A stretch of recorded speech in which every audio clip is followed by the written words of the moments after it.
So the dust has settled. People have talked and talked and talked. Who in the world is going to fight McGregor next? Well, let's just start. Benson Henderson, he won. He actually called out GSP, so that was kind of odd. Don't think it's going to be Benson Henderson. Next, we got Uriah Faber. He fights at 135, though, but they did have that tough coaching job. They got into a little bit of arguments, whatever. I don't watch Tough. Tough is boring as F. Stale, who cares? I don't care who they have on there. Don't think it's going to be Uriah. He fights at another weight class and is not a champion on there. And the fight will not make more money than the fights I will mention in the future. The other person I want to talk about, Anthony Pettis. Anthony, to my knowledge, has not really called out McGregor like a lot of these people in this list. He is number 2 behind the champion at 155. But that would be a sick fight. Two incredible strikers. And speaking of incredible strikers, Rafael dos Anjos. Conor has said that he wants to move up and fight for the belt. Well, the belt holder is Dos Anjos, and that would be a sick fight. Would it make a ton of money? I think so. Any fight that Conor is in will make a lot of money. And he's going for the belt. Oh, shit. That's a big possibility. But Jose, 10-year champ. Whenever there is a dominant champion that loses, no matter if it's in 13 seconds, they give him an immediate rematch. This is the wild card, though. Conor has a fucking shitload of power that a lot of fighters, even champions, have not had. He can dictate what the F he wants to do, and the UFC knows it. So, I don't know. The right thing, this is me, and everybody says this, the right thing would be an immediate rematch. That's it. But like McGregor said, he wanted to see how everything played out in these coming days, and now that the year is over for the UFC, we can narrow down the list of opponents for him. So right now, it's either Jose for the immediate rematch or just immediately moving up and fighting Dos Anjos for the belt. But there are other people that have called him out. Nate Diaz, we'll get to him. Tony Ferguson, this guy is above Nate Diaz in the rankings, by the way. That would be a pretty sick fight. But the Nate Diaz fight would definitely make a ton of money. And speaking of a ton of money, you see that guy in the bottom right there? Frankie Edgar. Frankie Edgar, everybody knows that he deserves a title shot, right? But, you know, as everybody also knows, the UFC is a business. All right? Everybody in the world knows this. Come on. Frankie knows this, by the way. Misha knows this, by the way. Conor versus Ben Henderson, no, that would not make a lot of money. Conor versus Uriah, that would make money, but not as much as other fights. Conor versus Frankie Edgar, come on, guys. No. First, you got to give the title holder, 10-year champ, the immediate rematch.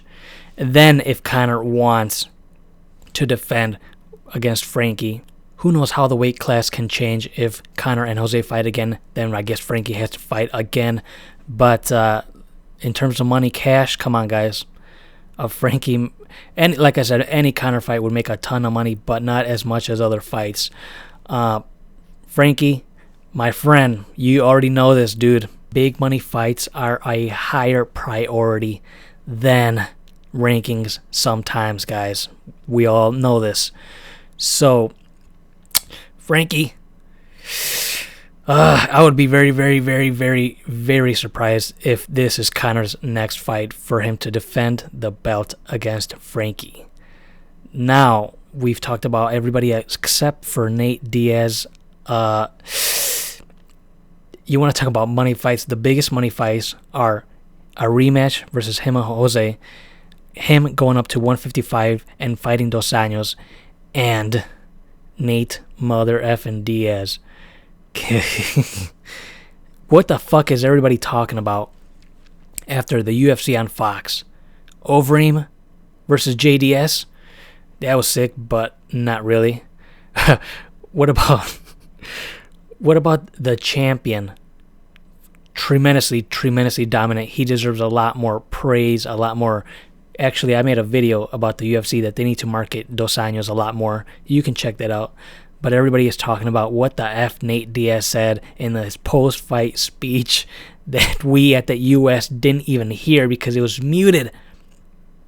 He was basically calling out McGregor, and McGregor tweeted out a picture of him standing in front of a Rolls Royce and saying that these people need to come and beg on their knees. I mean, he knows. McGregor knows the power he has. Nate versus McGregor would do a tremendous amount of money, more so than I think any of these guys here on the list. But like I said, Tony is above Nate in the rankings. It just is. Jose, immediate rematch. That's what they do for the champions. I mean, 10 fucking years, dude. And again, McGregor has said that he wants to move up, fight for the belt. And I think that Frankie in the bottom there is the wild card. If I would have to put it on one person, I said Jose, rematch immediately. But who in the F knows? I think it's between these top three guys, Dos Anjos, Jose, and Nate. And McGregor has said he wants to fight ASAP. Was Dos Anjos injured badly in his fight? No. Was Jose injured badly? Yes. He's going to have to take some time off for that KO. But is it longer than Conor wants to fight? Don't know yet. Conor versus Nate would do gangbusters, but I mean, does it really make that much sense? If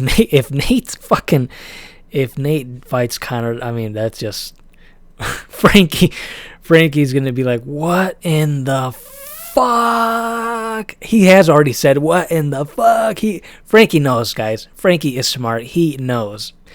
And like I said, Anthony Pettis over there. Oh shit, that would be a fucking barn burner fight. So, in closing, I think immediate rematch for Jose. And who knows what the F is going to happen in that fight. But if Conor wins, then it's Conor versus Dos Anjos next. I think that's the most logical. That makes sense. But if you want to talk about money, cash, him versus Dos Anjos, or him versus Nate at 155, that's fucking crazy. Nate doesn't even have the belt, but he could generate a lot more money and interest than the champion and somebody who is above him in the rankings. But in MMA, we never know, and I'll just leave it at that.